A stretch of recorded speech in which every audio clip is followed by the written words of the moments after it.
Dear students, we are going to start the study of English book First Flight for the students of class 10 CBSE.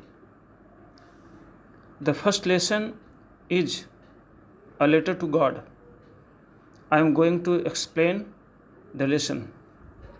You have to listen to it carefully, then you will have been given questions to answer, which you have to do in HW copy fairly.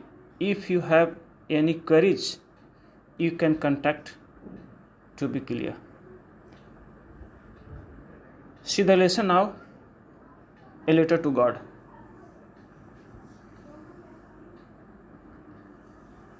Dear students, see carefully the lines. We shall study and explain it. The text is, the house, the only one in the entire valley, sat on the crest of a low hill. The house, वह घर, the only one in the entire valley, जो उस घाटी में एकमात्र घर था, sat on the crest of a low hill, जो पहाड़ी की निम्न चोटी पर स्थित था, अवस्थित था. From this height one could see the river and the field of ripe corn dotted with the flowers that always promised a good harvest. उस पहाड़ी की ऊंचाई से नीचे कोई भी बहती हुई नदी को देख सकता था. And the field of ripe corn dotted with the flowers, और फूलों से भरा हुआ फसल के खेत को आसानी से देख सकता था. That always promised to good harvest, जो हमेशा ये आशा दे रहा था कि इस बार फसल बहुत अच्छी होगी. The only thing the earth needed was a downpour, or at least a shower. यदि किसी एक चीज़ की जरूरत थी पृथ्वी को, फसल को, भूमि को, तो वह एक वर्षा की झड़ी की जरूरत थी, एक अच्छी हल्की वर्षा की जरूरत थी. Throughout the morning, Lancho, who knew his fields intimately, लैंचो नाम का वह किसान जिसके वो फसल थे, उस दिन पूरी सुबह had done nothing else but see the sky towards the northeast. उसने पूरी सुबह कुछ नहीं किया बल्कि उत्तर पूर्व में आकाश को निहारता रहा. Now we are really going to be get some water, woman. उसने कहा, अपनी पत्नी से कहा, अब हमें अवश्य वर्षा प्राप्त होगी प्रिय. The woman who was preparing supper replied, yes, God willing. स्त्री जो भोजन पका रही थी उसने जवाब दिया, हाँ, यदि ईश्वर की इच्छा हुई तो. The older boys were working in the field. बड़े बच्चे खेत पर काम कर रहे थे. While the smaller ones were playing near the house. जबकि छोटे बच्चे घर के आसपास ही खेल रहे थे. Until the woman called to all them, come for dinner. उसी समय स्त्री ने सभी को पुकारा, भोजन का समय हो गया है. It was during the meal that, भोजन का समय था, just as Lanco had predicted, और जैसा कि लैंचो ने भविष्यवाणी की थी. Raindrops of rain began to fall. तदनुसार जल की बड़ी बड़ी बूंदें गिरने लगी. In the northeast, huge mountains of clouds could be seen approaching. उत्तर पूर्व की दिशा से बादलों का विशाल पर्वत नज़दीक बढ़ता हुआ आ रहा था। The air was fresh and sweet. हवा ताज़ी थी और मधुर थी। The man went out for no other reason than to have the pleasure of feeling the rain on his body. उस आदमी ने अर्थात लैंचो ने घर के बाहर गया, सिर्फ अपने बॉडी पर जल की बूंदों को गिरते देखकर जो फीलिंग थी उसे फीलिंग लेने के लिए।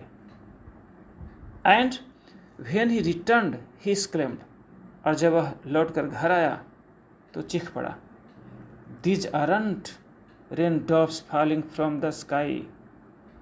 ये तो आकाश से वर्षा की बूंदें नहीं गिर रही हैं। They are new kinds. ये तो नए सिक्के हैं। The big drops are 10 cent pieces. बड़े जल की बूंदें 10 के सिक्के हैं। And the little one are 5, जबकि छोटे वाले 5 के सिक्के हैं। With a satisfied expression he regarded the field of ripe corn with its flowers draped in a curtain of rain. संतोष भाव से उसने अपने फील्ड को पके हुए फसल को देखा जिसमें फूल भी लगे हुए थे। Draped in A curtain of rain, जो अब वर्षा की मूसलाधार बारिश से जो पर्दानुमा बन गया था उस पर्दे में नहीं दिख रहे थे।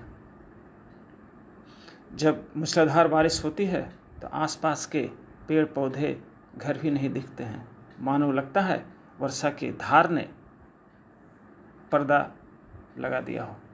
ठीक इसी तरह से उसने फीलिंग किया। But suddenly a strong wind began to blow, and along with the rain, very large hailstones began to fall. किंतु अचानक एक जोरदार हवा बहने लगी और इसके साथ भारी वर्षा होने लगी, साथ में ओले की वृष्टि होने लगी, ओलापात होने लगा, बर्फ गिरने लगे। This truly did resemble new silver coins. आया सचमुच में अब ऐसा लग रहा था कि सोने के सिक्के गिर रहे हों। The boys exposing themselves to the rain ran out to collect the frozen pearls. बच्चे अपने को नंग धरंग करके अपने कपड़े उतार कर वर्षा में चले गए, जमे हुए बर्फ के टुकड़ों को इकट्ठा करने के लिए। It's really getting bad now, exclaimed the man. उस आदमी ने अर्थात लैंचो ने चिल्लाते हुए कहा कि यह वास्तव में अब बुरा हो रहा है। I hope it passes quickly. मैं आशा करता हूँ यह जल्दी से ख़त्म हो जाए। It did not pass quickly, लेकिन वर्षा जल्दी से नहीं गुजरा। For an hour the hail rained on the house, the garden, the hillside, the cornfield, on the whole valley. 1 घंटे तक ओला वृष्टि घरों के ऊपर, बागीचों के ऊपर, हिल साइड, पहाड़ी की तरफ, द कॉर्नफील्ड, फसल के खेत के ऊपर, ऑन द होल वैली, संपूर्ण घाटी में होते रहे। द फील्ड वाज वाइट, खेत धवल हो गए, सफ़ेद। As if covered with salt, मानो नमक से ढक गया हो। Not a leaf remained on the trees, एक भी पत्ती वृक्ष के ऊपर नहीं टिके, सभी झड़कर नीचे आ गए।